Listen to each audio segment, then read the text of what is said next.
Elon Musk is going through some Yeah, things. You know the he guy. is. You have dealt with the guy in the Yeah. past. So is he intentionally trying to destroy Twitter, or does he just have no fucking idea what he's doing? Just because people are good in one thing, and let me just say, he's very good at rockets. He's very good at cars, although he's got a lot more competition in the latter. The things he knows about, he does know about 100%. He's a little bit of a showman. Sometimes he doesn't know things in tech and talks about them anyway, but he's pretty smart in all the things around tech. He's very smart. I think when you move into media, it's a very different story, and that's what this is. A lot of tech pros have tried to get into media, whether it's Andreessen Horowitz or, starting their own media, whatever the hell they were doing, and they closed it down pretty quick. And they think they can bypass the press. And so what they are is, first of all, it's not a very good business, Charlie. You understand that, right? It's not like the greatest business on earth anymore. It used to be. But they think they can do better, and they feel misunderstood. They have grievance if people don't lick them up and down all day. And so they want to speak for themselves, right? And that's what he's doing here, is he's playing out a lot of personal trauma. I think there is personal trauma, although everybody has personal trauma, because he can afford to, instead of buying, a sports team or a yacht or marrying 20 times, which he's done. This is how he's playing out his personal traumas. And so I do think it's a lot mixed in with the ability to be able to do these things with the money he has. And what happens when you have that much money is nobody questions you that maybe you're an idiot, right? Well, I think a lot of people are questioning because him you have money. I mean, and this is, the thing is, he way overpaid for Twitter. He appears to be in the process of destroying much of its market value. It is worth a fraction. I mean, so like a lot of people, it was never worth that much. It was It's going back down, right? It's going back down to where it was worth. He has set tens of billions of dollars on fire to deal with his personal traumas. I mean, that just seems not an obvious life choice. There's a way out. He can buy the debt up at some point if the banks have to sell it. He can buy the debt off, the $13 billion in debt. He could take it public and be a meme stock. There's ways out for him that actually, there's one born every minute, essentially, and there's a lot of Elon stands. So there's a way out for him here. It's just kind of problematic, right? But you're right. He's turning it in his own little playground of neuroses, I think. You're right. Okay, so he obviously has a lot of trauma, a lot of neuroses. These are pre-existing conditions. Yeah. It does feel like he's going through something. I mean, it feels as if he sort of put his toe into politics, sort of right-wing politics, and then he hit this toboggan slide into right-wing conspiracy theory, some of the darker places on the internet. So this seems to have accelerated. What is going on with him? Well, it's propaganda at the end, like I say. It's not, everyone's like, this is new and fresh. This is propaganda, and this has happened over the course of our history very many times. But why does he want to do this to himself? I mean, this guy was the Time Man of the Year. He's got brand. He's got other companies. I mean, why is he playing around with the Peppy the Frog memes and stuff like that? I mean, the real dark, ugly side. He's always had these qualities. Yeah. He always had these qualities of jokester, 12-year-old boyness. And Silicon Valley encourages men to become boys, right? Okay. They encourage juvenilia. They encourage people to just be brats. They do. And so if you can do whatever you want, you start doing whatever you want. And so it's very attractive to have explanations of a very confusing and difficult world. And he was like this to an extent, but it was more silly memes, right? It was more silliness. And now it absolutely dark. It's a little bit like Pinocchio. You remember when he went to the island of the boys? They started off fun and games, and then it became donkeys. That's how it happened. And when you combine in this country gerrymandering with social media and say Fox News, you've got a prescription for real. It's propaganda. I don't know. It's not that fresh an idea. And I think he's missing something that he can't pull himself back. So what did you think of, what is your thumbnail review of the Walter Isaacson book that came out in the midst of all of this? And by the way, I'm a deep believer in wait until somebody has actually finished their career or their lives before you do the definitive biography. Yeah. And so basically you do this big biography in the midst of this massive storm. You've talked to Walter Isaacson. Yeah, I did an interview with him. I gave him a pretty hard time. Okay, tell me. So what well, was your thought about the book? I wrote a review of it in like 10 words, whatever. I basically said, troubled young man gets a lot of money and decides to take his trauma out on everybody else. Sometimes he's right, sometimes he's wrong. Mostly he just seems crazier and crazier. But I think the problem with the book, it's a 600. It's a doorstop book. I think he was a little bit of an amanuensis to this guy. He just typed what he said. There's a lot of sourcing problems in the book. He sort of is like, Elon says this, his dad says this. I don't know.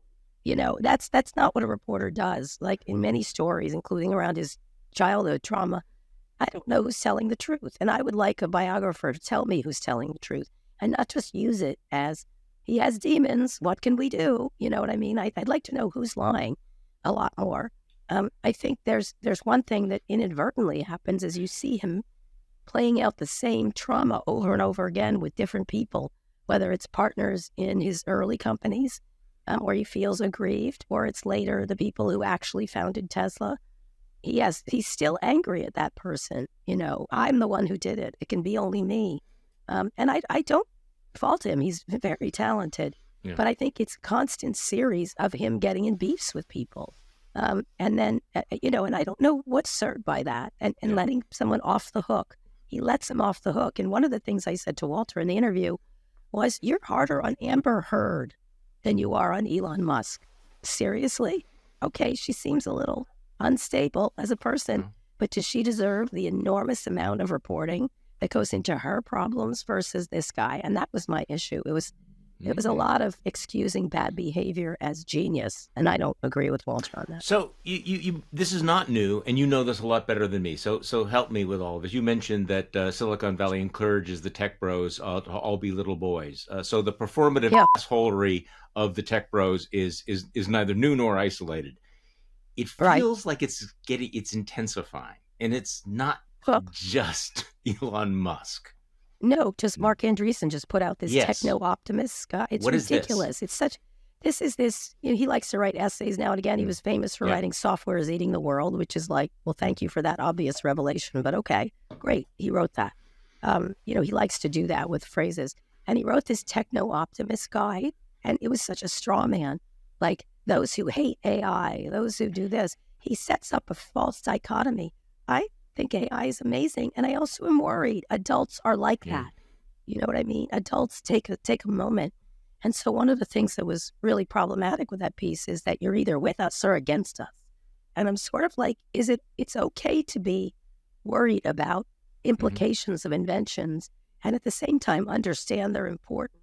And so he was setting up this idea as anyone who doesn't think it's all great is an idiot and kind of evil for pushing back and stupid. And that's how they have to do it, because honestly, they didn't go to college long enough, and they don't know how to argue, and they don't know how to make a case. But instead, they rather do this scorched earth policy that is just a straw man.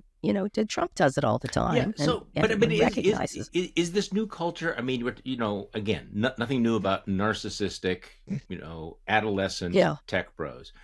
But a lot of them seem to have decided that they want to be more than tech bros. They want to be oligarchs. They want to be important. They want to be deep thinkers.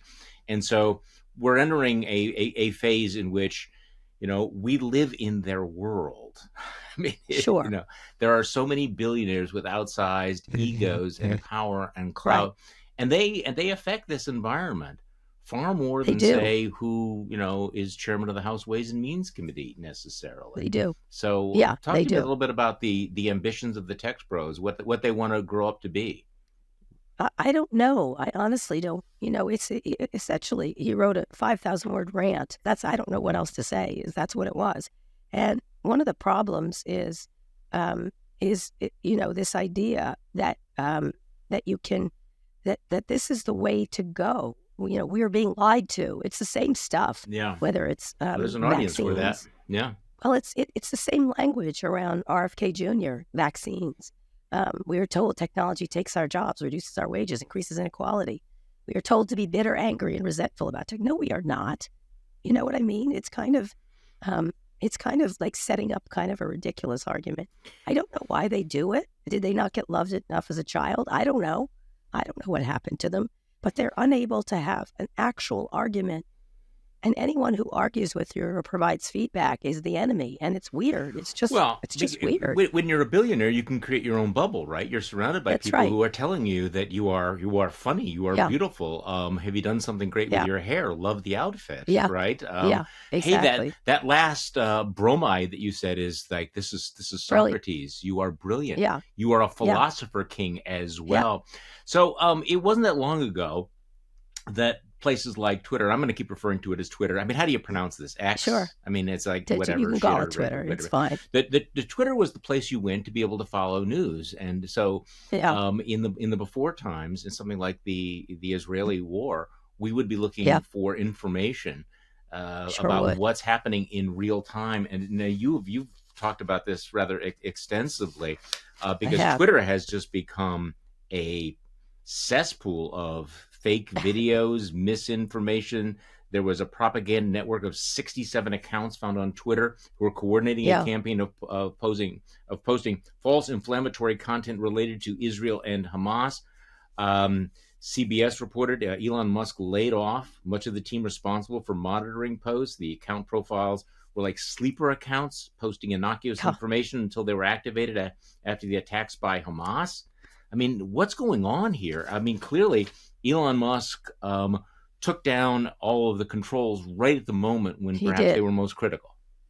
Well, he did it right away. He did it a while ago. And so this is one of the first big crises that has happened. Twitter was never good at this. They were always there was always a bot problem. There was always a misinformation problem.